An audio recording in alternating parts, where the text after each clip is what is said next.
और आज भगवान को 6 दिन उम्र हुई है। आज भगवान की 6 दिन उम्र हो गई।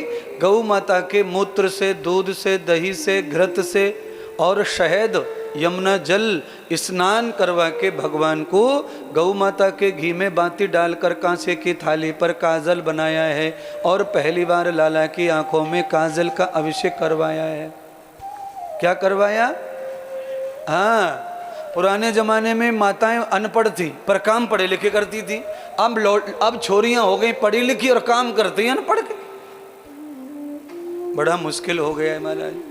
पहले काजल का अभिषेक होता था बालकों को, हर ऐसे ऐसे हल चलाती थी अम्मा, और चश्मा लगे ही ना हो। फिर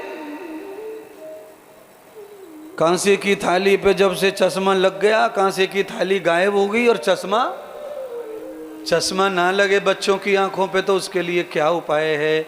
तो सीधा उपाय है। क्या उपाय करे महाराज?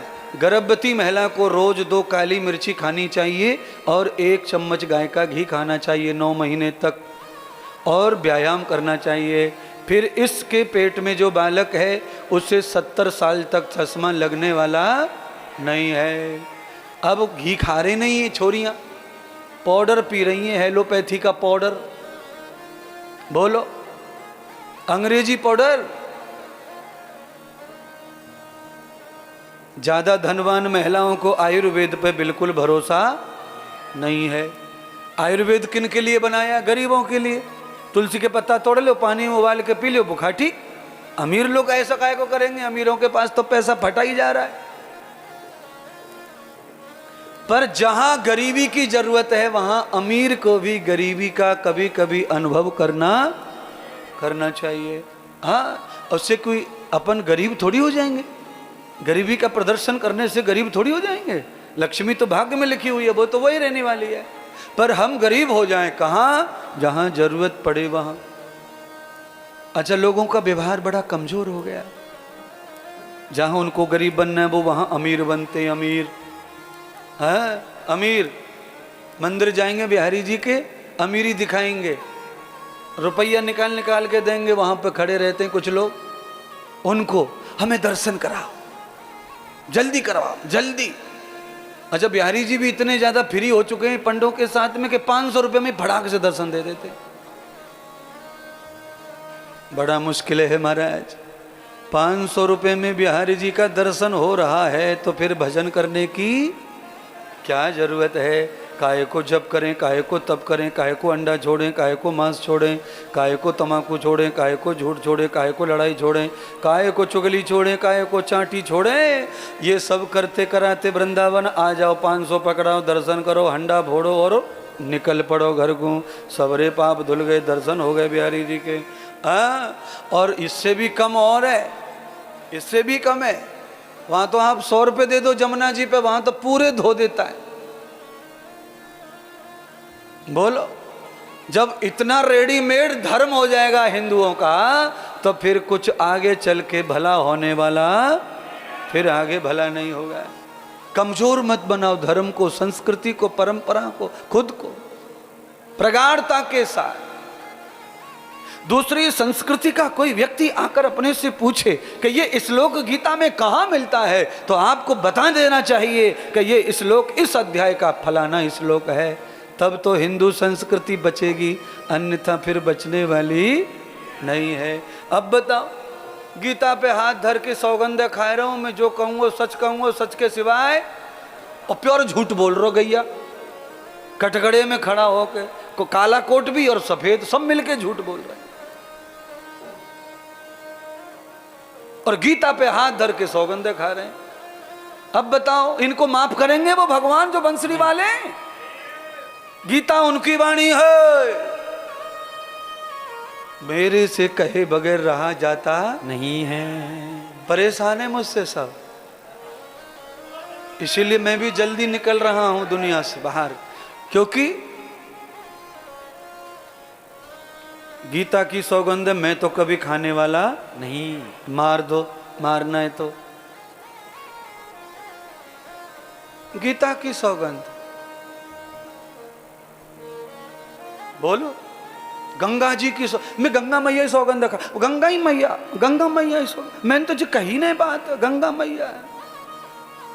अच्छा गंगा मैया का तो ठीक है, वो तो जड़ है, वो मरेगी ना सौगंधे से, हम तो मरेंगे। हमारी भी गुरु जी की सौगंध और जाते जाता का विश्वास। बता गुरु जी, अबे गुरु जी अपने गुड्डू की खास 22 सालों को मर जाए, मेरी क्यों खा रहे?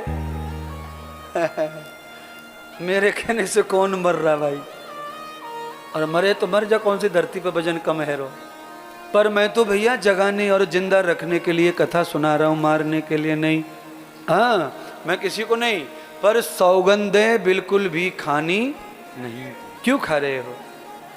झूठ बोलना है तो सौगंधे से उसका कोई संबंध, और सच बोलना है तो सौगंधे की जरूरत ही नहीं भाई। सच में सौगंध लगाने की जरूरत नहीं है ना, वो तो आपको बनावट बनानी है तो कुछ मिलाना है। अच्छा बोलो, आप जब खोआ खाते हैं तो उसमें चीनी डालो, बूरा डालो, वो आपकी अलग अपनी सोच है, अपनी इच्छा है। नहीं तो खोआ पहले से मीठा होता है, उसमें और शक्कर डाल रहे हैं तो आपकी इच्छा है, आपकी तृष्णा बड़ी हुई है मीठे के लिए, इसलिए मिला रहे। अगर आप उसमें शक्कर बूरा डालते हैं तो खोए की महिमा कम हो जाती है, फिर बूरे की शक्कर की महिमा बढ़ जाती है। ऐसे ही आप जब झूठी कूटी सौगंधे खाते हैं तो सच्चाई की महिमा खत्म हो जाती है। आप खोआ खा लो, मीठा होता है, शुगर नहीं बढ़ेगी, और आप शक्कर की 1 चम्मच खा लो, अभी बढ़ जाएगी अगर शुगर वाला कोई मरीज है तो। और खोआ खाएंगे नहीं बढ़ेगी, क्योंकि वो प्राकृतिक मीठा है। खोए के अंदर जो मिठास है वो प्रकृति का है, और शक्कर जो है वो बनावटी। आपको चाहे 500 शुगर है, आप गन्ना चूस लो दाढ़ से, शुगर बढ़ नहीं सकती। उसी गन्ने की शक्कर खा लो, अभी बढ़ जाएगी। परमात्मा ने जो तुमको दिया है, अगर वो भोगते हैं तो आपका रोग कभी बढ़ने वाला नहीं है, रोग खत्म हो जाएगा।